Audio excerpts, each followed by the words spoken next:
उससे ज्यादा।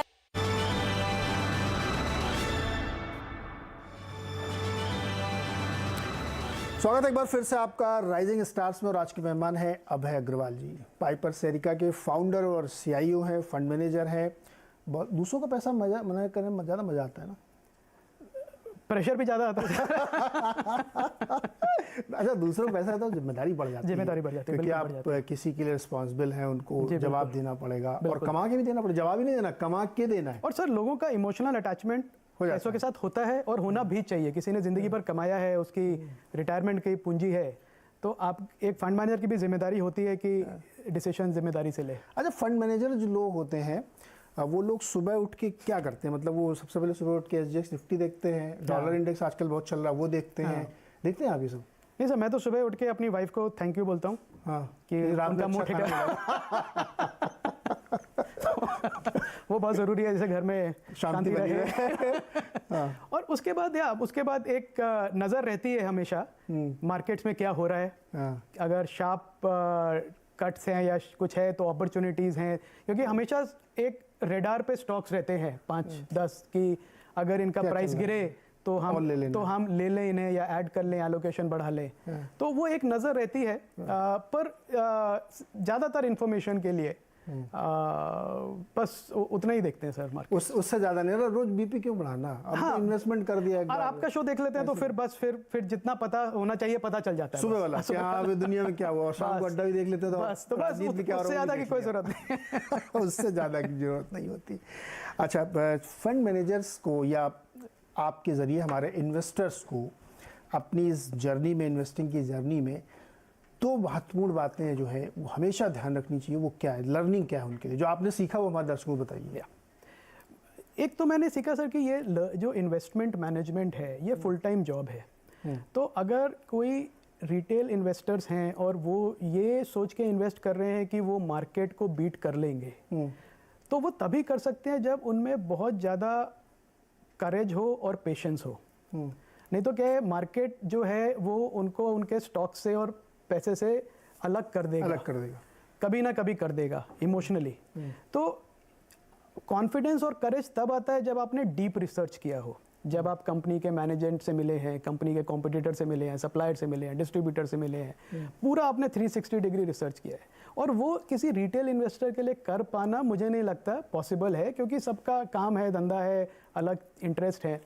तो ये जो फंड मैनेजमेंट है, ये लॉन्ग टर्म इन्वेस्टिंग जो है, ये उनको एक प्रोफेशनल मैनेजर्स पे छोड़ दें तो बेटर है। ये मेरी एक लर्निंग है। अगर मैं ये नहीं कर रहा होता तो मैंने भी यही किया होता। क्योंकि ये फुल टाइम जॉब है। जैसे आपने कहा, रोज थ्रेट्स हैं, रोज रिस्क हैं। किसी कंपनी के CEO ने रिजाइन कर दिया, उसका स्टॉक 10% गिर गया आउट ऑफ नोवेयर। अपना BP क्यों उड़ाने का? अभय जी को पैसा दे दो। बिल्कुल, अभय जी का BP बढ़ेगा, मेरा बढ़ेगा। हाँ, मैं तैयार हूँ बढ़ाने का। ये कोई रिकमेंडेशन नहीं आप अभय जी को दें, ये एक डिस्क्लेमर है। लेकिन मतलब ये कि अगर आपको लगता है कि आप नहीं कर पा रहे, फुल टाइम जॉब नहीं है, तो किसी बढ़िया फंड मैनेजर को आप पैसे दे दीजिए। बिल्कुल। और वो आपके लिए मैनेज करेगा। आप गोल्फ खेलिए, बिल्कुल। आप जूडो सीखिए, बिल्कुल। आप क्यों अपना दिमाग इतना लगाएं? बिल्कुल। तो नहीं, और उस पर नजर रखिए अपना फंड मैनेजर के क्या परफॉर्मेंस है, आपके पोर्टफोलियो में क्या स्टॉक लिया है। जो पोर्टफोलियो फंड मैनेजर ने आपको बताया कि उसकी स्ट्रैटेजी है, उसके हिसाब से ही आपका पोर्टफोलियो है, वो आप देखते रहिए। आप सवाल करिए उनसे कि आपने कहा था कि आप इस इंडस्ट्री में नहीं करेंगे, फिर आपने क्यों किया। ये आपका राइट है, ये आपका राइट है, आपको बिल्कुल करना चाहिए। अच्छा, कौन सी इंडस्ट्री आपको सबसे अच्छी लग रही है आजकल? सर, इस टाइम पे मुझे लग रहा है कि जो एक्सपोर्ट सेक्टर है हमारा, एक्सपोर्ट में मैन्युफैक्चरिंग भी कहूँगा मैं, सर्विसेज भी कहूँगा। एक तो रुपये का काफ़ी बेनिफिट है, डॉलर अप्रिसिएशन का, रुपया 82 के लेवल पे ऑलमोस्ट आ गया है। तो मार्जिन्स और कॉम्पिटिटिवनेस इन एक्सपोर्टर्स की बढ़ रही है। हाँ, कहाँ तक जाएगा?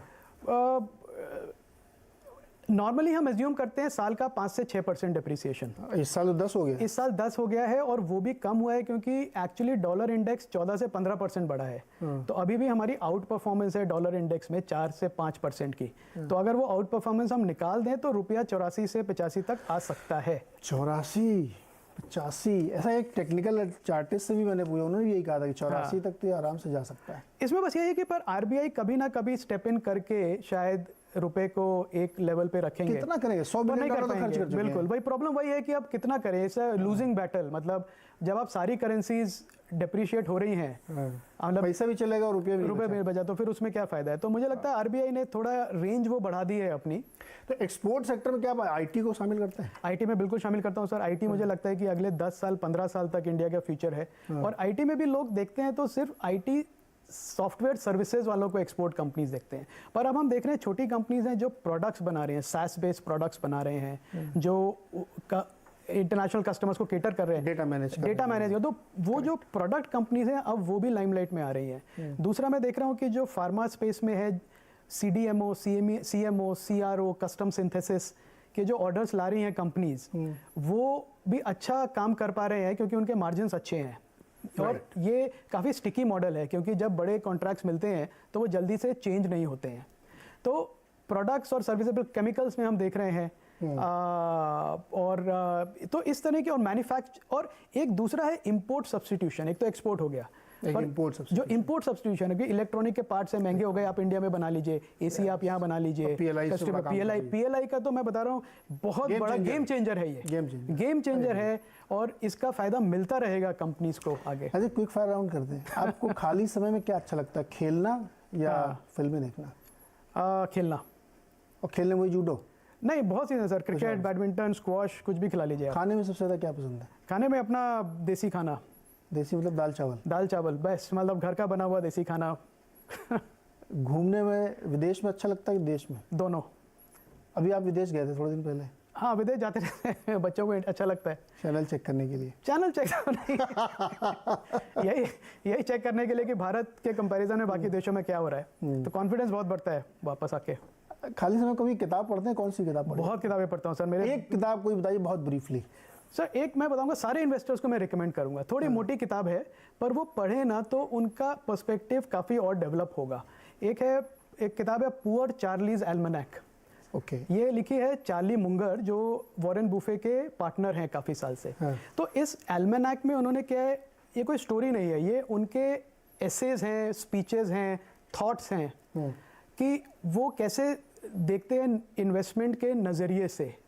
और सर ये चार्ली मुंगर ऑलमोस्ट 100 साल की उनकी उम्र होने वाली है। तो आई थिंक एज इन्वेस्टर्स हम बहुत लकी हैं कि हम अभी तक उनकी नॉलेज, और वो बहुत फ्रीली शेयर करते हैं, मतलब उनको कोई छुपा नहीं, और जो कहते हैं कंसिस्टेंटली कहते हैं। तो ये बुक मेरे हिसाब से जो भी स्टॉक मार्केट में करियर बनाना चाहता है या इन्वेस्ट करना चाहता है उसको पढ़नी चाहिए, क्योंकि ये बुक की ऑडियो बुक भी है क्या? ऑडियो बुक भी है सर। बस लाइफ इजी कर दिया आपने। मोटी सुन के जिनको डर लगा हो वो ऑडियो बुक है, बिल्कुल है। तो देखिए, घूमना फिरना बहुत ज़रूरी है, दिमाग तरोताज़ा होता है, नई नई चीज़ें आप देखते हैं, पढ़ते लिखते हैं। ये शो देखिए, आपको नए फंड मैनेजर से मैं मिलवाता हूँ, उनकी सोच को, इसका देखिए सीक्रेट बताता हूँ। मैं अभय अग्रवाल के दिमाग को पढ़ना चाहता हूँ कि आप कैसे सोचते हैं, इसलिए मैं अलग अलग तरीके के सवाल पूछता हूँ जिससे हमारे जो दर्शक है, जो निवेशक इन्वेस्टर है, वो समझ सकें कि एक साइकोलॉजी क्या होती है इन्वेस्टर की।